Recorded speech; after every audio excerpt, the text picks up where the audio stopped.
Hey guys, welcome back. Today we're going to look at the Fadal VMC20 Y-axis thrust bearing replacement. Some of this information will apply to other makes and models as well as other axes. Some of the stuff I'm going to do here is really haphazard, just plain wrong. Forgive me because I'm in a production crunch and I also recognize some parts were also going to need replacement. So I'm going to be back in here next week or the week after. So I didn't bother closing up some of this stuff properly. Also, you know, I don't know everything about this. Most of my stuff is self-taught knowledge, so if you see I've done something wrong, do correct me, please, and we'll try to post that information back to the video description so that we're giving anyone else looking at this the most accurate, up-to-date information possible. Also, if you have questions, post that stuff there, and we'll put that, try to get all the information aggregated together in the video description. This video is long because of trying to be as comprehensive as possible for some of us who are beginners. I know a lot of you don't need this information, but you know, just be patient with us, please. Also in that video description, we're going to put some tools and parts for this job and others, and that's one way you can support this channel is by buying those Amazon affiliate links where applicable. They kick us back a few cents, and that adds up, helps us spend more time making content like this. Other ways you could support us are through direct donation. We've got a PayPal link at the YouTube channel banner. You can buy some craft goods and stuff like that from us on Etsy. Pretty soon we're going to have some more CNC accessories available, like the ATC system that was just here. We're redoing this design now using off-the-shelf parts. So we'll have a bill of materials for all of that soon, as well as kits if you don't want to put it all together yourself. Some turnkey CNC machines later this year with all that already on it. This driven ball nut system that you're seeing here, we're going to have bill of materials, designs, and kits also available for all of that. And hopefully next month or so, hopefully sooner, we'll do a video on this Linux CNC dynamic laser power setting so you can use your full rapid speeds, not get overburn problems with acceleration and deceleration. I'm running my Linux system, laser system, about twice as fast as I used to. Same laser, about twice as productive, so we'll catch over that next. So thanks for stopping by, and hopefully you find this information useful. Have a lot of fun. Hey guys, today we're going to look at the Y thrust bearing replacement on Fadal VMC20. This will apply to a lot of other models, but the VMC20 is what I'm working with here, so if your model is different, you know, take that all with a grain of salt, that some of your fasteners and stuff like that might be a little bit different.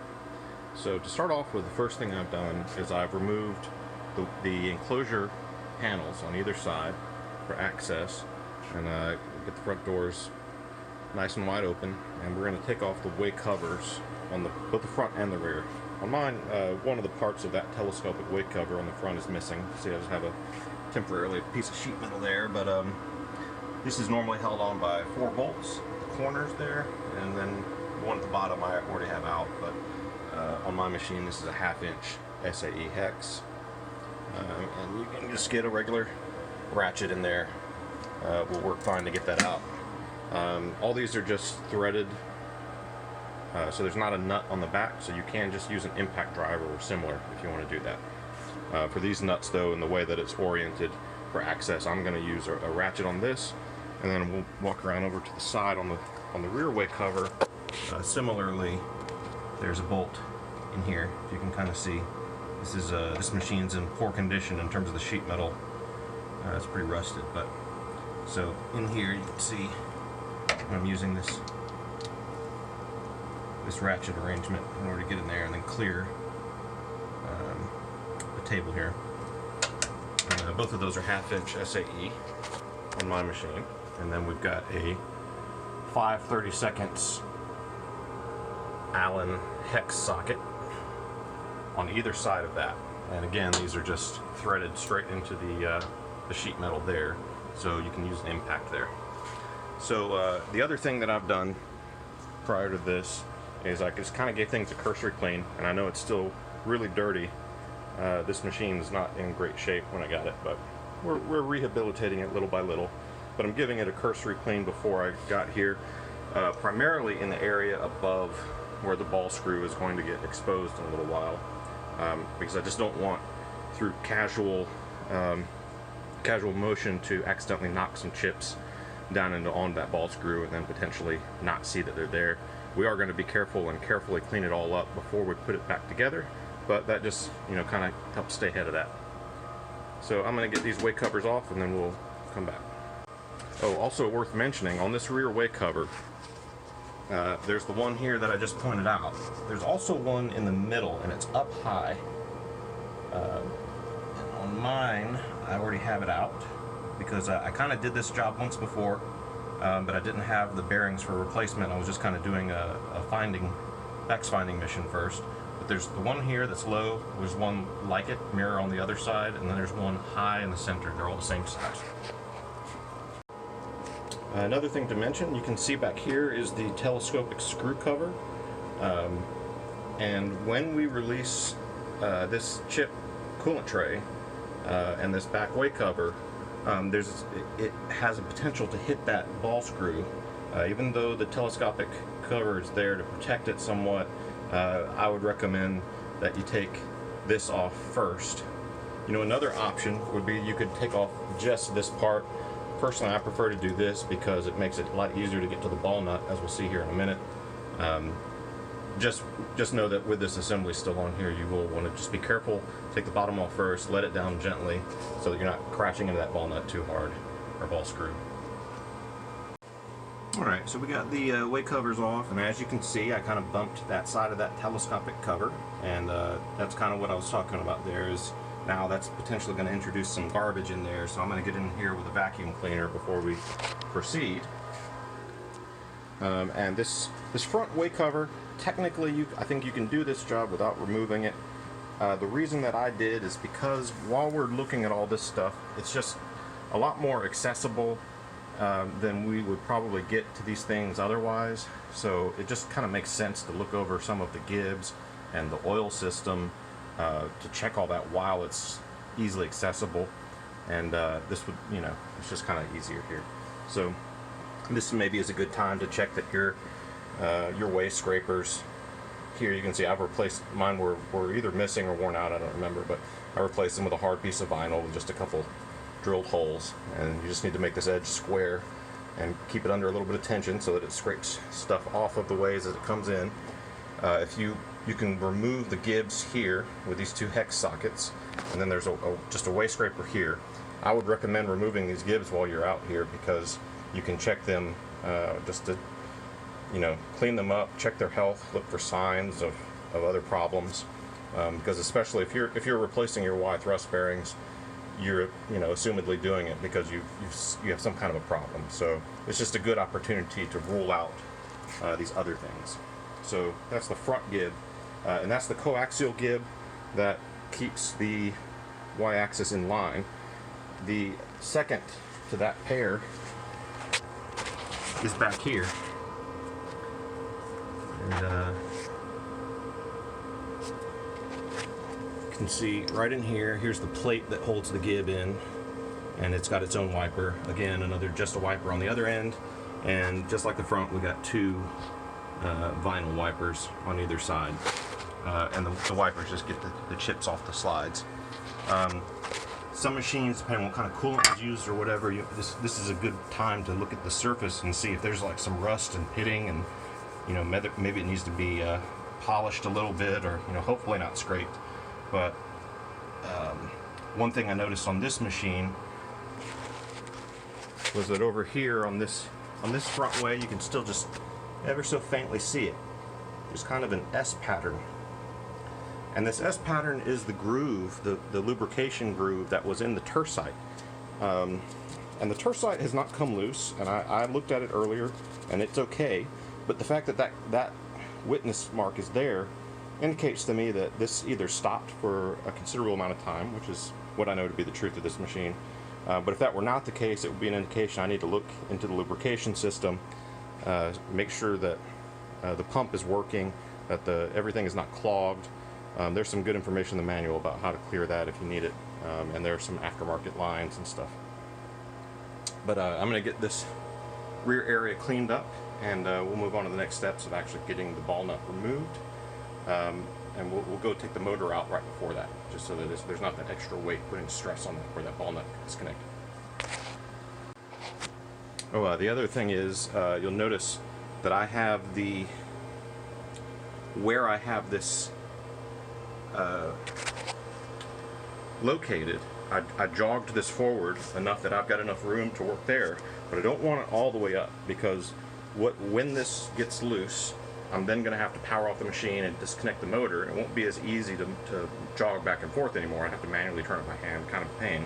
And I need enough space that I can then move the table back manually. Once all that is unfastened, I'll be able to mechanically just manually move this back, allowing that assembly back there to clear out of that hole so then it can be removed. Alright, so the next part is we got that cleaned up a little bit, just a cursory cleaning. I'm just trying to keep stuff from going into the works of the ball nut. I like, for this next part, removing the motor, a 6-inch extension on a flex head ratchet. I think it's 9/16. We'll see when we get back there. So we'll walk around to the back of the machine. And as you can see, my area is really cramped back here, so bear with me while I crawl back here.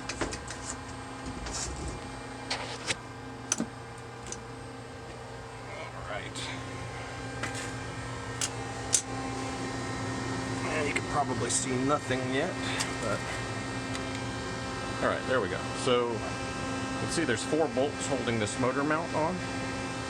Inside, the motor is coupled to the ball screw with just a Lovejoy coupler, so it will just slip out once we have freed this. I'm not going to detach all the electrical here. I do want it out of the way of this, because when I need to remove the ball screw, it's going to kind of be in the way. So I'm going to pull the motor out of this area, and I'm just going to kind of let it gently dangle here. I'm just going to carefully lean it against this back of the machine, because we just really don't need to take all the electrical out for that. But we'll get that removed, and I'll show you what that looks like next.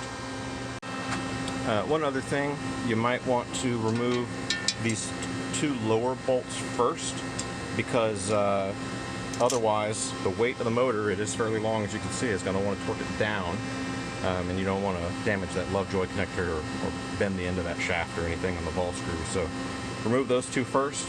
You might even want to put, a block or something underneath it. I just hold it up with my hand while I do the last one. But yeah, there you go.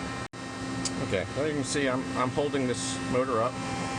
Connections are all loose, and I'm just going to slide it outwards. Just like so, and we'll show you the coupler in a second. Now, I'm showing you this after it's out, just because otherwise it's really tough to see, but ideally this is something you want to check before you've taken it out, but this way you can see what I'm talking about. The Lovejoy coupler, each side is really 3, if you've never seen one of these, it has 3 of these tabs that drive the motion, and there is a flexible coupler with 6 points. And so what happens is that coupler is there to give you, to take up any slop, lash in the connection so that it's nice and tight. It's just flexible enough to allow some give or some small amount of misalignment that'll absorb that, but still impart most of the motion without, a bunch of lash sloppiness. When you have this still in there, the top of this block is open, and you can reach in here and you can feel on either side. If one of those is loose, that might give you an indication that maybe your flexible coupler, you need to replace that portion of it, or just, buy both sides new, whatever. Yeah, just wanted to get to that while we had that open. If you've never been back here and wondering what some of these parts are, I think here is a cooling, goes from the radiator that's in the side cabinet on the left. On my machine, it's not used. I want to say that it goes for high-speed spindles. But write in the comments if you guys know what that's for on some of the other machines. But this has the excess coolant, the exhaust coolant from that system flows out so that it can be then caught by the normal coolant tray and then picked up by the pump again. This is the hard stop for the Y-axis, and there is a set bolt nut that determines the length, and you can adjust it slightly, and then a stack of Belleville washers that kind of give some springiness to kind of keep the nut from getting locked if you do run it into the hard stop. So if you ever have that problem or you need to kind of get that unstuck, you can, ideally turn it from the front or use the motor, but if you can't, you might be able to use this to help out.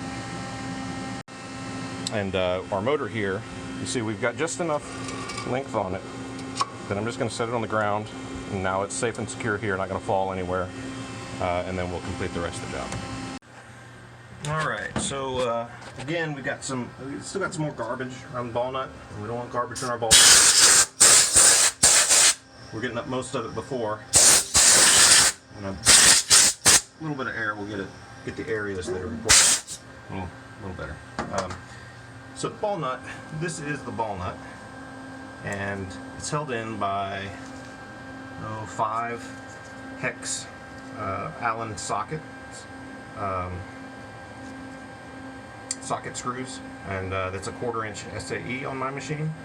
This is the oil fitting that goes, it's originating from underneath the saddle. The oil distribution block is back there, but this fitting, and most of them that I have seen, it's on a push to connect fitting. So this little bit here, you're going to push that in while you pull this part out, a lot like an air compressor fitting or something, or like a impact driver.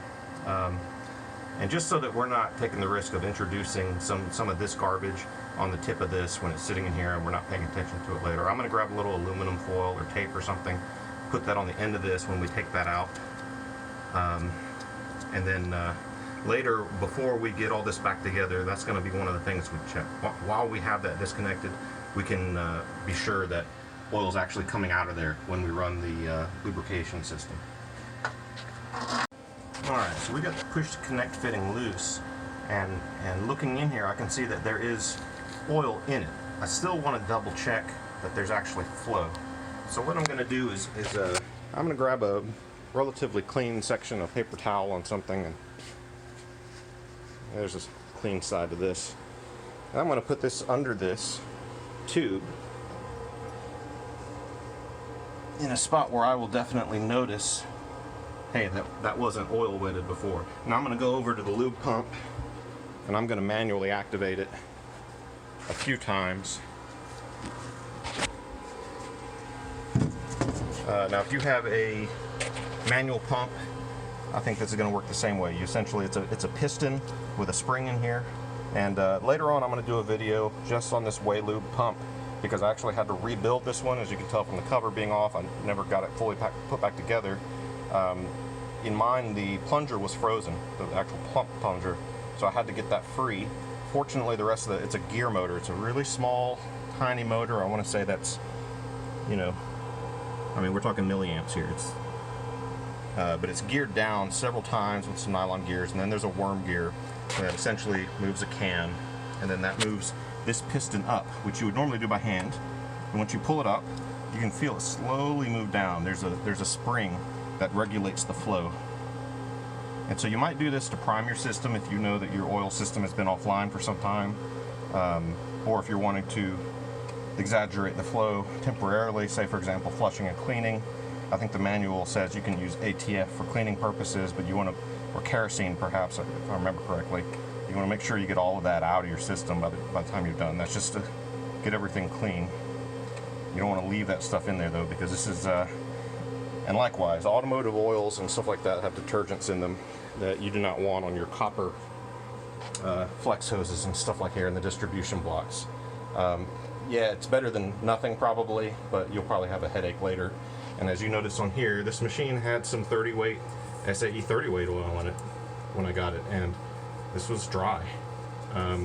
That oil works okay if the system's moving, but once it is stopped, it doesn't have the pressure resistance like a grease would between two surfaces that have a lot of weight between them.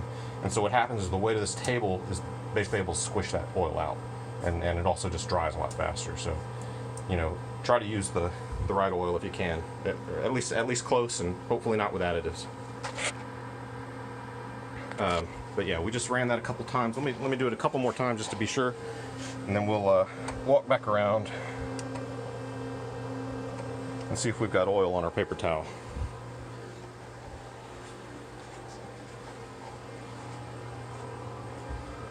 And it looks like we do not. So I'm gonna have to check my distribution blocks. And that is here. So your main oil line from your pump is coming from the back of the machine through that copper line, coming to this flex hose, and then to this distribution block, metering block. And then each one of these is heading to a different area on the saddle or Y or X axis. And so you can pop each one of these loose independently and figure out, one by one, where's the flow stopping, what lines, if any, are not working. Obviously, you can pop this line over here. Let's see. These are the two lines going out to see which one of these, if there's flow coming out of there. In this case, I've done that. There's just not flow there, so I got to double check that. And this other line goes up to the Z-axis. Okay, but we're going to cover that more in detail in another video that I'm going to dedicate just to the oil and lube system. But I just wanted to cover the checking it here because, like I said, we've got all this open, so we may as well at least determine what we're looking at, and if anything else needs service while we're here. Oh, and by the way, in regards to what I was mentioning with the oil, that pattern here that I was talking about, and then there being like 30 weight oil in this before, that's stiction, some people call it. And that's under static friction. When the system is not in motion, it would move fine when under motion, but if any axis stopped for very long, it wouldn't pick back up. It would kind of want to stick, and that makes it a real nightmare to try to tune your servos and all that other stuff. So do yourself a favor, use the heavier, tackier oil that they recommend. All right, so I've detached the ball nut. You can see the ring where that was previously. And it's just kind of gently resting there, and you know, when those last fasteners come out, give it some manual support, let it down gently, because that is exposed thread under there. These are also threaded into the column, so you can use an impact or something like that. There's no back nut to have to use a second wrench on. I got a piece of 1x wood, just building lumber, a little block of it under there to support that, so that when we go to remove this and then that kind of falls loose, that we're not putting any unnecessary strain and potentially, you know, tilting that thing inside that bore.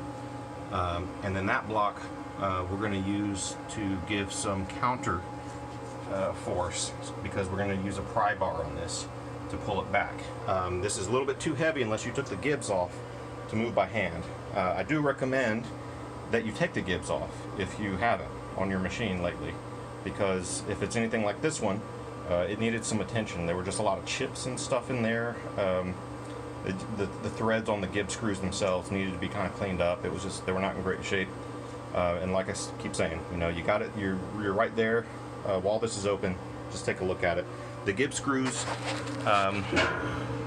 you're gonna tighten them counterclockwise in order to tighten up the Gibs, and that's because the way that is attached and tapered, you're pushing the Gib towards the tightening, and then the whole Gib assembly is held on by these bolts underneath. I think there's 3 or 4 of them. There's 3 of them. So you got these 2 on either side, and that is to prevent the table from kind of tilting this way or that way, like when it's in the furthest extent of motion and there's a lot of weight on it. Those constrain that motion in that direction. But really what keeps the y-axis straight and tight are these pair of Gibs that run on the center slide. So these are taking up the weight, and then that's constraining the tilting motion. This is constraining the linear motion, and that Gib is setting the tightness for it. And hopefully, I just don't have time today to take all that apart and also show you that, but hopefully next time I go in to service this, we'll take the Gibs out too and look at those, because you know, if you're doing this, chances are the Gibs need a little attention too, and it doesn't hurt to clean them. So the next thing, the reason that I said we want to make sure that this has a certain amount of clearance there, not only just to work with it, but you don't want it all the way out, because what we now need to do is move the whole table that way, and we're going to let this bearing block assembly move out far enough that we can then turn it. And if you'll notice, there's a notch in that corner. What that notch is going to allow us to do is to turn that assembly this way, so that and you notice this cutout here, that's going to then let us push it back. And so we're going to pull it out and then turn it and then push it back in, and then we're going to take the table again and then pull it the rest of the way out, and then that will allow us the clearance to get the screw completely free from this side. I suppose you could probably also do it from the other side, but to me this seems easier. Alright, so showing you how I'm going to move this table out manually. I've got my pry bar, a large size crowbar, and I'm using this upright block to give me some distance from that wall, because it's not far out enough, and I got the other one down there is just protecting that slide. And you don't want to, you know, be prying hard on that metal on that precision surface, so that's just to protect that.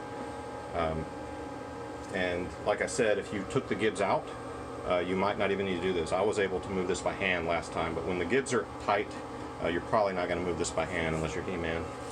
So I'm just going to push it out. Just wanted to get you a shot of what this prying can look like. You know, what occurs to me, guys, is that without taking these Gibs out, I'm not even going to be able to move this even with the pry bar. I just don't like to put that much force on it. It's not moving easily. So I'm going to take these Gibs out, and we'll look at what I was talking about before. And yeah. Alright, so let's see if I can do this one-handed and not blocking the light.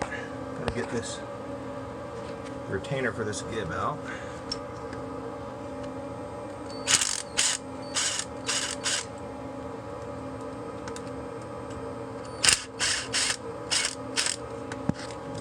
Once that is loose, it's just going to pull right out.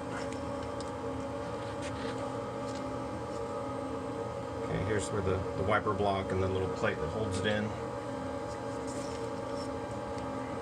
It's kind of knocked over the plate a little bit.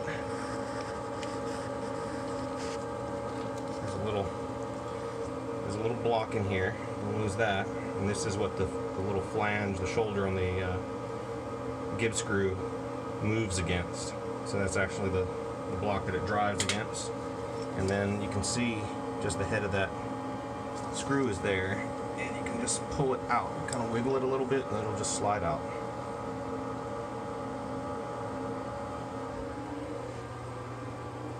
Now we're just going to repeat the same thing for the front one. We got an opportunity to get a better shot of this on the front. So okay, so the two screws, these hold it to the saddle. I've already loosened those, and then there's a plate that retains the wiper. Put that in some light so you can see it a little better.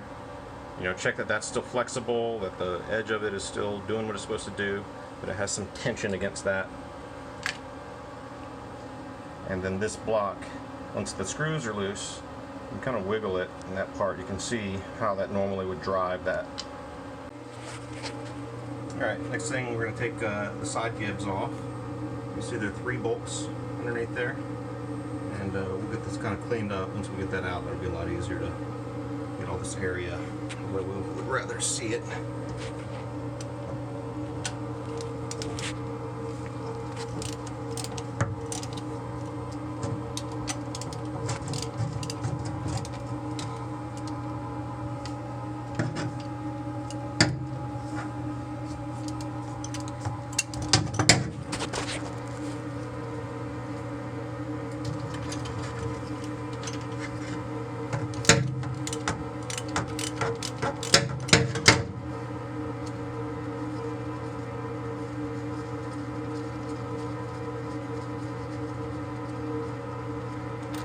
Now you could also loosen the Gibs themselves, and that will of course make it come out a little easier.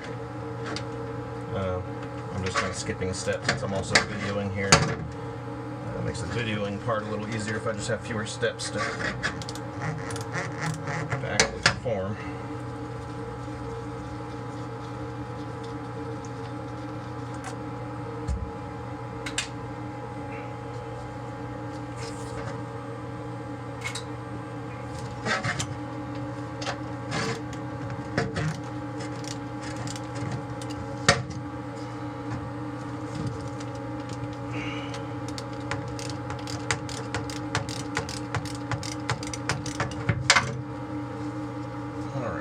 When the last one comes loose, it's just going to fall right down.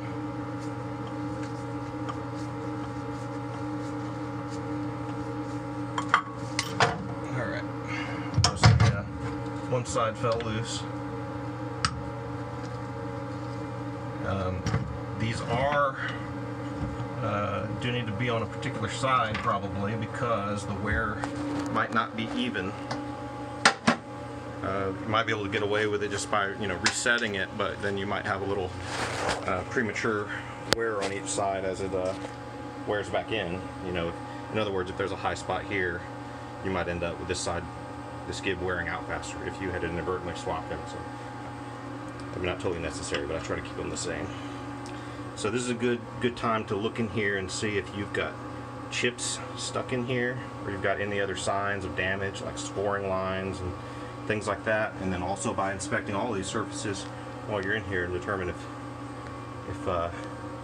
if your drive system is healthy.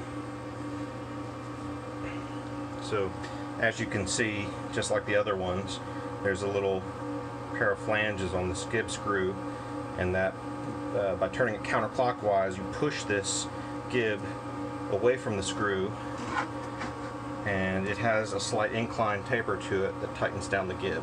And that's why I say you kind of want to keep it matched from its original position, because it might not be completely plain on there. I mean, it never is anyway, but be a lot further off if you swap them.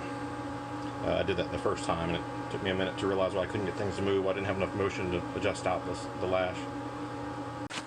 Alright, so it was actually a lot easier just to put that bracket back on and then just loosen it a little bit, and it came right out. What we're going to do now is pry this away from the column a little bit.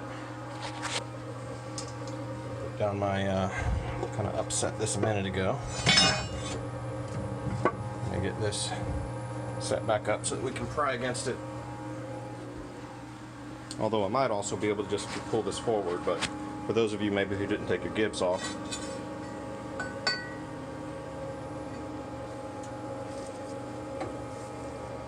that's the orientation you might want to use. Alright, so with all that loose, with the Gibs loose, I was able to just kind of grab the back of the table, put my knees against here, and just kind of pull it forward. Your mileage may vary. Obviously it's a lot harder if you have the wrong oil in there. We can see now the exposed part of the ball screw is there, and now we can remove this block very gently, carefully, and we're going to get this guy turned as we discussed before. Alright, so here's what I was talking about before, this corner. We're going to use that corner to be able to slide this forward a little bit, very gently, and be careful about these threads in here, that you're not just rubbing them across that, you know, in a hard way. I believe these are ground ball nuts, but you still don't want to abuse them. You need to move this forward enough. So I got to move out just a little bit more. We just need to move that forward enough that we can then turn that. Actually, I should clear. Want it? No, it won't. All right, let's pull this out a little more.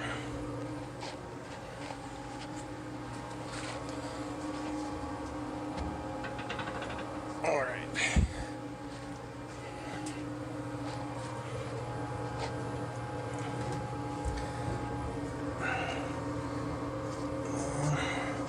Try to grab this up here so I can kind of be easier on these ball screw threads up here. Obviously a helper comes in handy if you have that luxury. Okay, we've got that turned now, and now this will fit back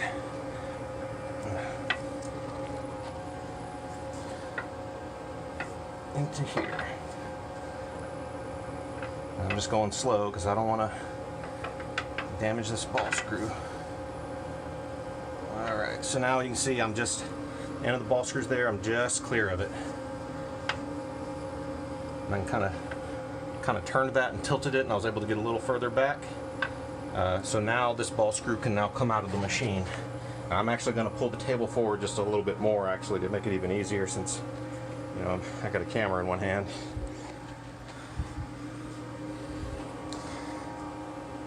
I really don't like to do it the way I just did it, but I wanted you to be able to see what I was doing. I really prefer to be a little more ginger with a precision part like this, but alright. That being said, from here you don't need to see this, so I'm just going to take this out. I'm just going to kind of pull it out here. You'll need to tilt it up once the box gets to about right there, so that you can clear the table and everything here. You can just kind of, you know, work its way out. And there's the next step. And then, there we go. Now you can pull this out from the side. You can see why I recommend taking the side enclosure off. Alright, so the next thing we're going to do is take this whole ball screw assembly over to the workbench, where we have prepared a little clean space for it. Obviously this is still pretty dirty. and that's why I'm going to address that everything at the bench. I'm going to make sure that this is, you know, like you're working on a car transmission or something. And then before we go install this, we'll come back through here and clean all of this out so that we, you know, have a better chance of getting it in there without contamination. All right, so wasn't able to do the first part with a GoPro, but now I have this hooked up with my little neck hook thing, so you can sort of see point of view. I can use both hands. I needed to get this job done today rather than wait for the GoPro to charge the rest of the way, so apologies for the first section not being as high quality as we'd like to see. This telescopic way cover is just, I guess, spring steel, which is just wound tightly, and there's nothing holding that in. As you can see, it's just, there's a ring here, and that just holds itself. So if this has come loose during that time, don't freak out. You just coil this tighter, and that will make this become smaller until it'll fit in. Same deal on the other side. The other side is a little more tricky because it's the way it's oriented, but you just kind of go in the right direction here. Yeah. Kind of get them both turned, and you get them both in there. Just wanted to cover that while it's still here, but actually what we're about to do now is take all this apart. But during the next part, when we're taking this bearing block loose and all of this loose, there's a potential that this kind of flies out. So be aware of that as you do that. Some of them might have sharp edges. Mine seem pretty okay, but don't cut yourself. So sorry guys, I accidentally turned it to time-lapse mode in these next few clips. I'm going to try to voice over this and hopefully don't miss anything. Here I'm pointing out the set screw that I've replaced with a hex.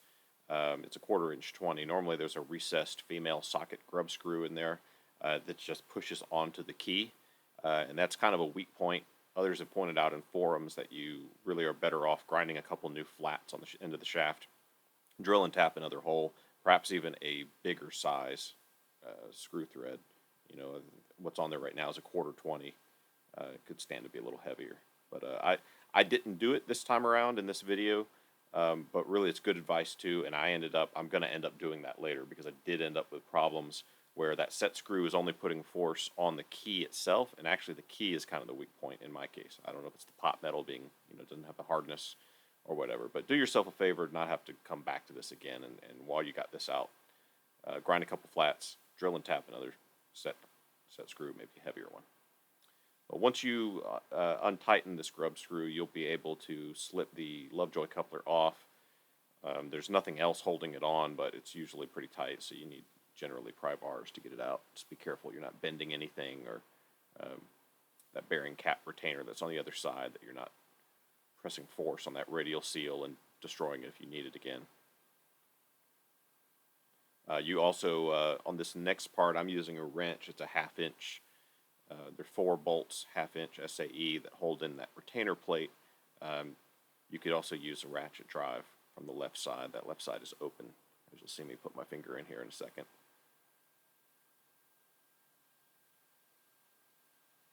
And that cap is the only thing that holds in the bearings. The other side is just kind of has a pocket to it. Once you remove this cap, in theory, the entire assembly could be pushed in the direction to the left. On the end of the shaft, you can't really see it in this shot that well, but there is a nut that is responsible for holding the shaft captive to the bearing assembly. Now, these bearing assembly is made of 2 bearings. They're angular contact bearings, and the preload on the bearings, at least on this and a lot of other models during these years, were set by a shim between the 2 bearings, and then the pocket that holds them is set to the exact size, so that when you put a different size shim in it, it effectively creates a certain amount of tension between those 2 bearings. So that lock nut that holds the shaft captive, you'll see here, I'm using, the previous owner left me a little welded on hex head on the end that I can use, and I'm using an impact. It's a 1 1/8 nut on there. Other people say grind a flat on the right hand side of this thread where you have where the threads are gone on the right hand side of that shaft, and get a wrench on there. That works too. I was fortunate to have something welded on there by somebody else.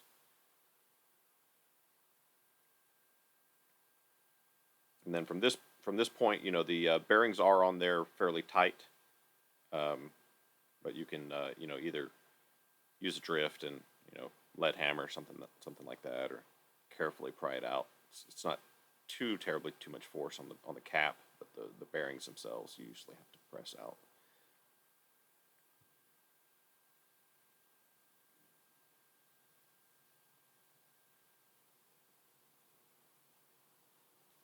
Now, as I pointed out before, that telescopic ball screw cover doesn't have anything really retaining it in. So as you pull this stuff out, bear in mind that you're going to have to hold on to that to keep it from springing out and cutting you.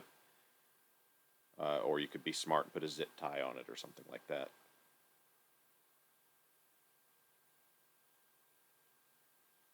Yeah, so here I think I'm explaining about the way the thrust bearing is, how it's oriented in there. You're going to have to push the shaft in the direction to the right, or now down.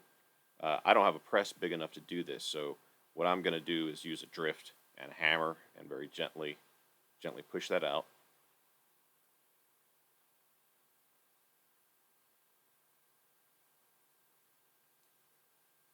Now, it's under ideal circumstances, you have you know, a proper block support underneath it so that you're not bending this block.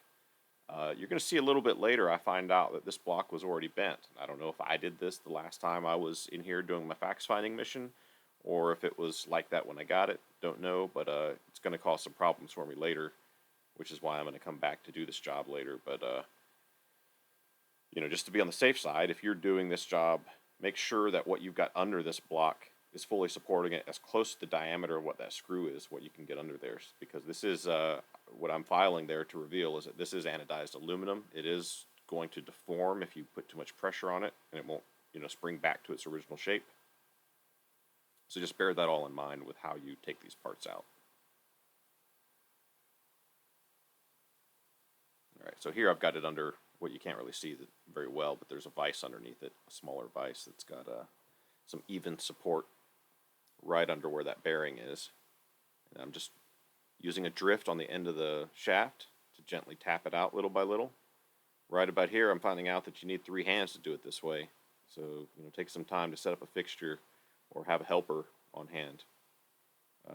Here in a moment, I'm just going to put my foot under the bottom of the screw because I figure out I can't do this. There we go. And you don't want that screw hitting your concrete floor if you've got that. So now notice also inside that ball screw, there was ball screw cover. There was a bunch of garbage. So don't lose your retaining ring. All right, next thing we're going to do is remove the old bearing. If you don't have a right size press like me for this, and you're going to use a drift, just make sure you work gradually around the circle, just little by little, because you don't want to deform the pocket that sits in. And take care not to damage that radial seal if you're going to reuse it. Like I just bought just the plain bearings without anything for this application, so I had to reuse all my old seals and shims and all that. I'm going to cut my own shim, as we discussed here in a minute. I'm just pointing out the spacer and how the preload is set. I'm just cutting a shim of the same size as the old one in my case. And while you've got this out now, you're going to inspect the screw, look for signs of health. This area I'm pointing out up here is the area that's beyond the hard stop, so it doesn't normally move up here. So if I see something here, I'm not too worried about it, but this other area, we want to see a nice mirror-like shine to it. Should be clean. If it's hazy, that might be a sign that you've got some wear.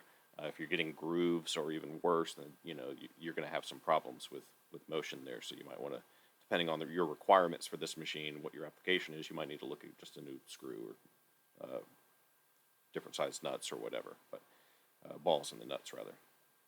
But at this point also, if you've got discoloration, dried oil, this would be a time to check that kind of thing out. Use a solvent to clean off that if you've got caked up old dried oil. If you guys know some good solvents, post those in the comment section. I like to use things like break-free, acetone, depending on what it is. Carb cleaners, stuff like that is good. Probably don't want to agitate this mechanically. But get everything as clean as you possibly can. And we're going to do that off camera, and then we'll return in a minute.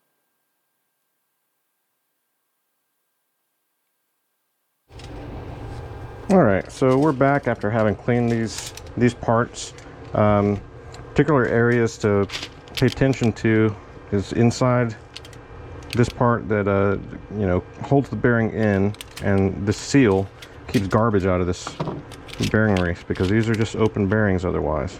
Even though it seems like that area is kind of covered up, stuff does work its way in there, even with this telescopic cover on it. So in my case, I'm going to cut my own shim. I've got some 1000 stock here, and this is 0 preload nuts. As we pointed out before, one area of this is wider, one side is wider, and you can, on this one you can see more of the ball. Some of them might have a shield here, but on the other hand, on the other side, this part is smaller, and you want the wider sides facing each other. And so the idea is that there's going to be a little bit of shim material in here, but we want it just the size of this inner part. And I'm just going to cut a C shape. I'm going to start with a roughly circular shape and then cut it into kind of a C so that I can slip it over there. And it should stay put because it's going to be, we're going to torque it down in a minute.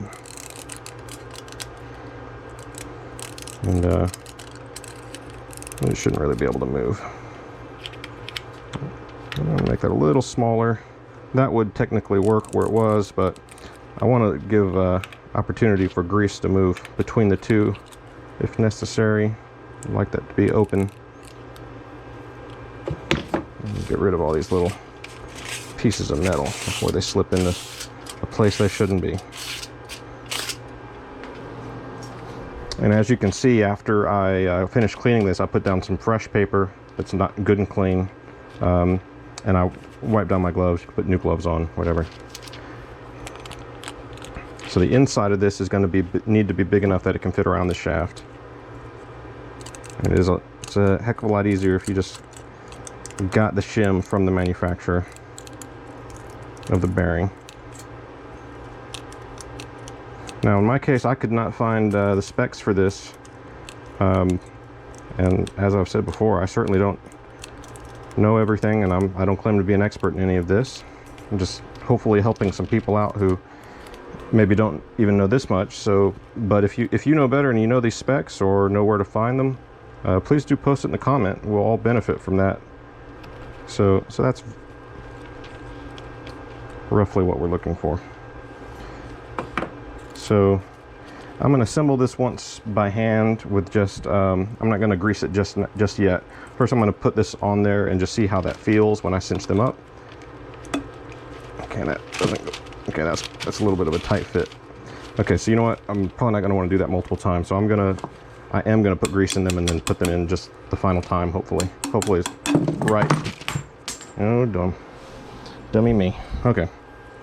Well, let's double check this. Got a little something in there.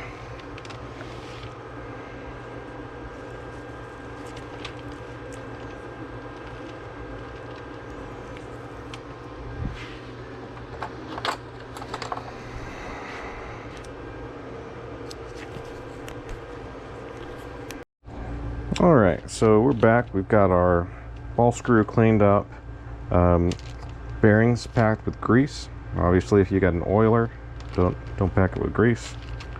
I just fed that in with a clean screwdriver carefully. Obviously, if you've got one of those little bearing greasing pumps, manual pumps, you can use one of those. We've checked that this bearing seal is good and clean, other than that little thing I just noticed.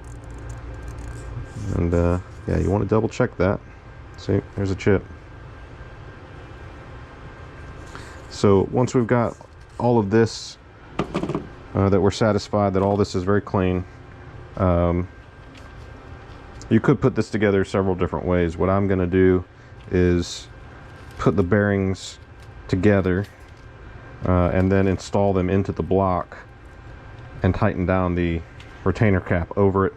And then I'm going to insert the screw. You could put these onto the screw first or whatever.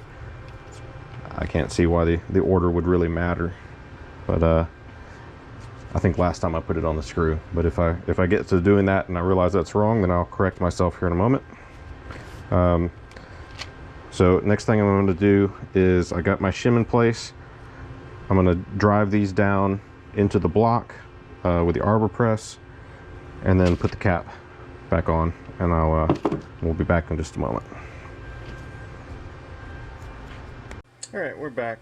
The GoPro battery is dead again, but as you can see, my arbor press, I just got one of these little, I don't know, 1 ton or 2 ton little things you get from Harbor Freight or Northern Tool or something, and it's just big enough to get that, just barely reach that. I just wanted to kind of be sure that the bearings are both seated all the way down prior to me putting the cap on, because without using a prescribed preload shim size, I need to be a little bit more careful about knowing that I'm not just pressing it down using the bearing cap. So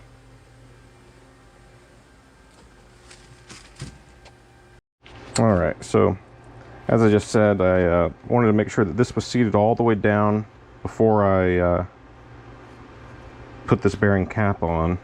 And just kind of, you're at the point now where you got to start looking at this a little more carefully than during the disassembly. Notice here, I've got this gap here between the seal, and it looks like there is a little bit of a flare right here. I'm not sure if that's coming through, where it looks like something may have been over tightened on this assembly at one point, and this is no longer exactly the right shape. So hopefully that's a recoverable problem, but for sure we need to knock this seal down a little bit, so this actually covering the part of the bearing that it needs to be covering, and not allowing any garbage to intrude. So I'm just going to very carefully go around the rim with a rubber mallet and knock the seal down a little deeper.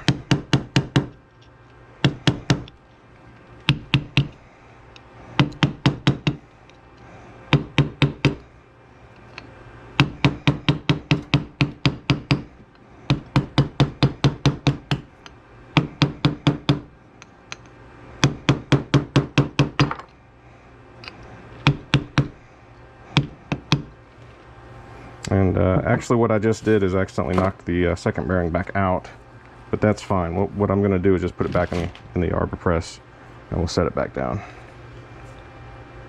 And then that will also push the seal back out to where it needs to be.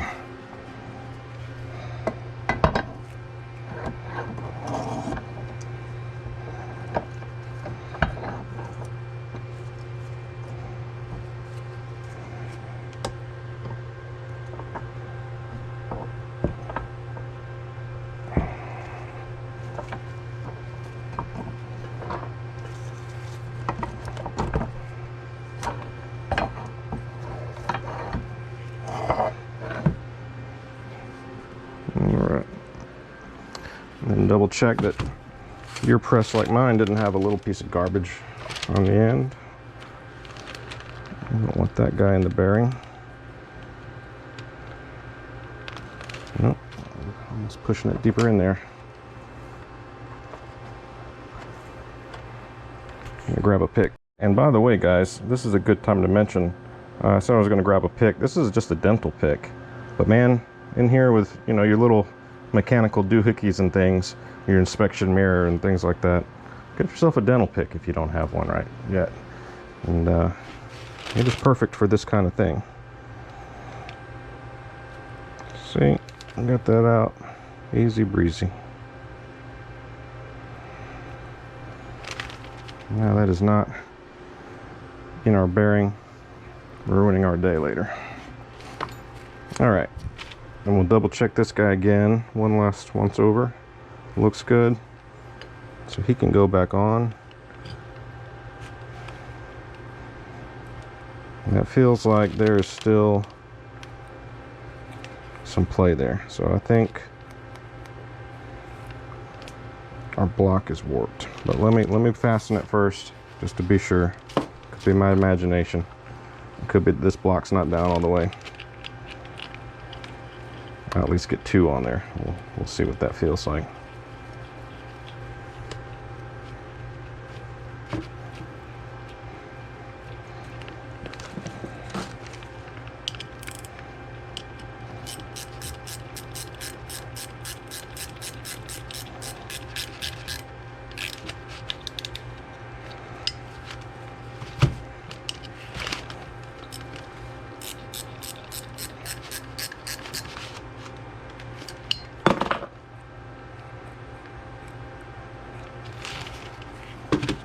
Now there should not be, when you move this inner bearing group there, this is what matters.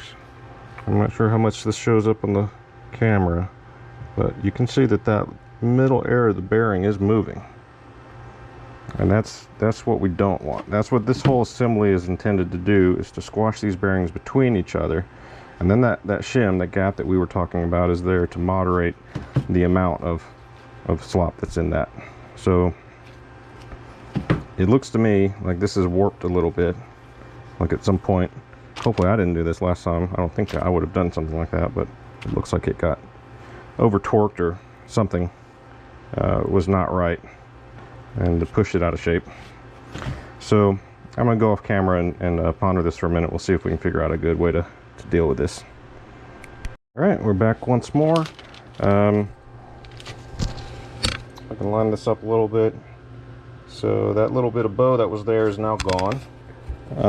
Not a good way to do it, but basically I just squashed it back out flat, and I put a plate on it and inspected it, and it's pretty close within my requirements anyway. Really the right way to approach that would just be probably buy a new one of these mount blocks, but I feel okay about running with scissors for this machine for now. At some point a little bit later we'll probably go into this machine again. So alright, so we're ready to put all this back together.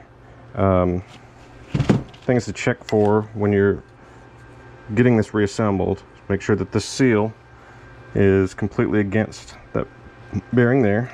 I still need to put this side back in, and you just want to make sure that that's all the way seated so that you're not getting some debris coming back out. In a perfect world, you get new seals when you do this job.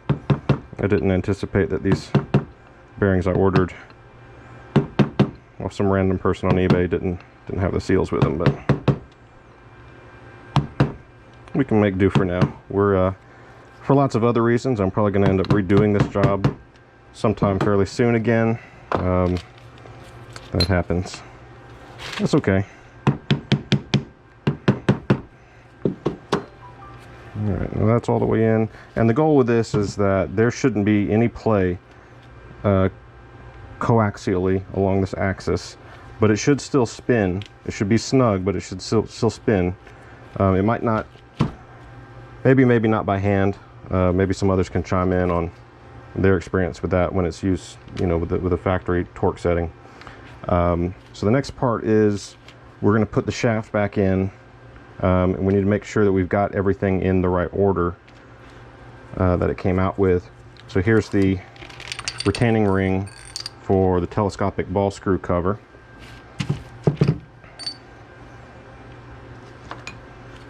Here's the other side for the big side of the telescopic ball screw cover.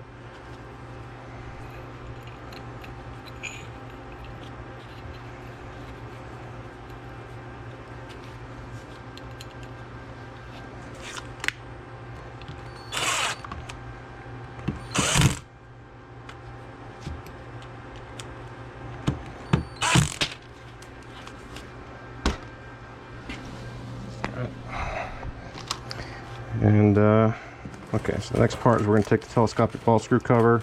I previously, the last time I did this, oiled this a little bit ahead of time, so this really doesn't need it in this instance for my installation, but it's not a bad idea to get some grease or oil on this surface. And mine came a little bit unwound, as you can see, so I'm kind of having to wind it back up properly as I go. Some type of a clamp or fixture or a helper really comes in handy for this. And I'm seeing on the inside of this, by the way, that I've got a lot of garbage I'm gonna have to clean off. So let me take that off camera. I'll clean up that garbage, and then we'll get these put back on. One quick way you can get all the garbage out: push it all the way down, and it will naturally push its own stuff off itself. At least most of it. So you can get it down to here, then wipe that off, And then you got a lot less to work with at that point. And be careful with this. There's no force behind it. Probably can cut yourself pretty good. Luckily, just got my glove earlier.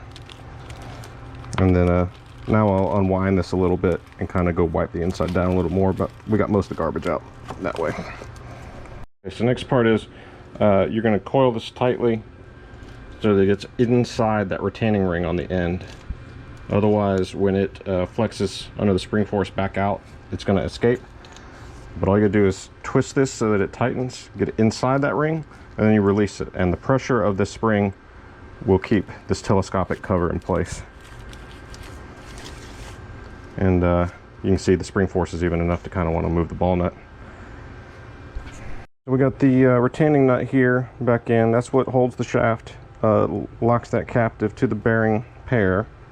And we got all our bearing cap back on, and everything on the ball screw assembly itself is reassembled at this point. Now, I tightened these. I have the manual from Fadal, but I could not find a torque specification for these nuts here. Given that this is anodized aluminum, I thought 30-40 foot-pounds. Maybe I'll err on the side of caution and just do 20-25. So I did about, I think, 25 on these.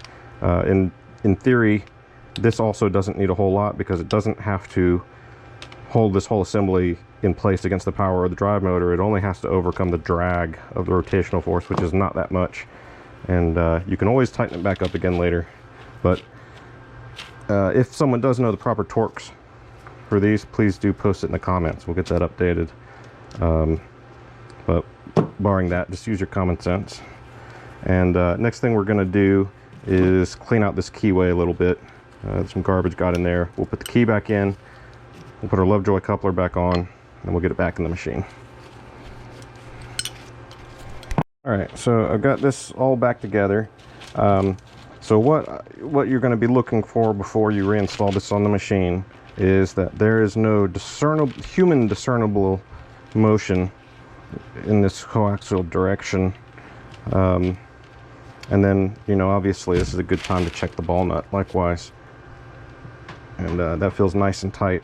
I previously have done some studies on this and determined that this ball nut is under 1/1000th of an inch. So even though everything looks bad and the machine is not in a great shape, this actually doesn't have a lot of wear on it. And now with the new thrust bearings in, this should be in pretty good shape too. So I think overall, you know, if I'm getting half a 10,000th out of this or half a thousandth out of this and this, I can live with 1/1000ths overall. And you can do obviously a lot better than what I've done here. You know, I should probably replace this block, pay more attention to the manufacturer specifications on the shim and preload and so forth. A lot of this stuff I've just been kind of running with scissors, but the purpose of this video is more, I just needed this machine to get to this step soon, and I recognize I'm going to redo it at some point. But also I wanted to get some of the assembly and disassembly instructions out to you guys in case you think you need to do this job.